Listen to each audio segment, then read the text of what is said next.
ಇದು SB times news channel ವತಿಯಿಂದ ಕಲಬುರಗಿಯಿಂದ breaking news. Kalaburagi ಜಿಲ್ಲೆಯ ಜೇವರ್ಗಿ ತಾಲೂಕಿನ ಯಡ್ರಾಮಿಯಲ್ಲಿ ಲಂಚ ಸ್ವೀಕರಿಸುತ್ತಿದ್ದ PSI ವಿಶ್ವನಾಥ್ ಮುದುರೆಡ್ಡಿ ಹಾಗೂ SB ಸಿದ್ದಣ್ಣ ಬಿರಾದರ್ ಲೋಕಾಯುಕ್ತ ಬಲೆಗೆ. ಅಕ್ಕಿ ವ್ಯಾಪಾರಕ್ಕೆ ಸಂಬಂಧಿಸಿದ ಪ್ರಕರಣವೊಂದರಲ್ಲಿ ಲಂಚ ಪಡೆಯುತ್ತಿದ್ದ ಯಡ್ರಾಮಿ ಪೊಲೀಸ್ ಠಾಣೆಯ PSI ವಿಶ್ವನಾಥ್ ಮುದುರೆಡ್ಡಿ ಹಾಗೂ SB ಸಿಬ್ಬಂದಿ ಸಿದ್ದಣ್ಣ ಬಿರಾದರ್ ಅವರು ಲೋಕಾಯುಕ್ತ ಪೊಲೀಸರ ಬಲೆಗೆ ಬಿದ್ದ ಘಟನೆ ಗುರುವಾರ ನಡೆದಿದೆ. ಆನಂದ್ ಕುಸ್ತಿ ಎಂಬುವರಿಂದ ಅಕ್ಕಿ ವ್ಯಾಪಾರಕ್ಕೆ ಸಂಬಂಧಿಸಿದಂತೆ ಸಹಕಾರ ನೀಡುವುದಾಗಿ ಹೇಳಿ ಆರೋಪಿಗಳು ಹಣಕ್ಕೆ ಬೇಡಿಕೆ ಇಟ್ಟಿದ್ದರು ಎನ್ನಲಾಗಿದೆ. ಈ ಸಂಬಂಧ ಮುಂಗಡವಾಗಿ ಜೂನ್ 12ರಂದು 20,000 ರೂಪಾಯಿಯನ್ನ ಫೋನ್ ಮೂಲಕ ಸ್ವೀಕರಿಸಿದ್ದರೆಂದು ತಿಳಿದು ಬಂದಿದೆ.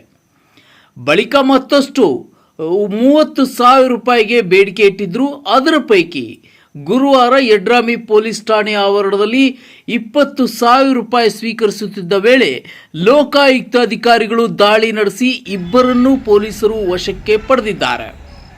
ಆರೋಪಿಗಳ ವಿರುದ್ಧ ಮುಂದಿನ ಕಾನೂನು ಕ್ರಮ ಕೈಗೊಳ್ಳಲಾಗಿದೆ ಎಂದು ಮೂಲಗಳು ತಿಳಿಸಿವೆ.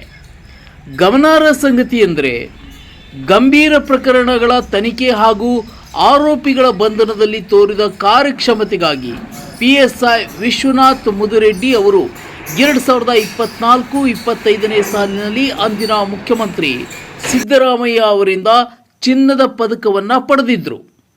ಲೋಕಾಯುಕ್ತ SP ಸಿದ್ದರಾಜು ಅವರ ಮಾರ್ಗದರ್ಶನದಲ್ಲಿ ಇನ್ಸ್ಪೆಕ್ಟರ್ ಅರುಣ್ ಮರಗುಂಡಿ ನೇತೃತ್ವದಲ್ಲಿ ನಡೆದ ಕಾರ್ಯಾಚರಣೆಯಲ್ಲಿ ಸಿಬ್ಬಂದಿ ಮಲ್ಲಿನಾಥ್, ರಾಣೋಜಿ, ಬಸವರಾಜ್ ಸೇರಿದಂತೆ ಇತರ ಅಧಿಕಾರಿಗಳು ಭಾಗವಹಿಸಿದ್ದರು. ಶಿವಕುಮಾರ್ B ಬಿರಾದರ್ ಸಾರಥ್ಯದಲ್ಲಿ ನೂತನವಾಗಿ ಪ್ರಾರಂಭಗೊಂಡ SB ಟೈಮ್ಸ್ ನ್ಯೂಸ್ ಚಾನೆಲ್. ನಮ್ಮ ಚಾನೆಲ್ ಅನ್ನು ಹೆಚ್ಚಿನ ಸಂಖ್ಯೆಯಲ್ಲಿ ವೀಕ್ಷಿಸಿ, ಲೈಕ್ ಮಾಡಿ.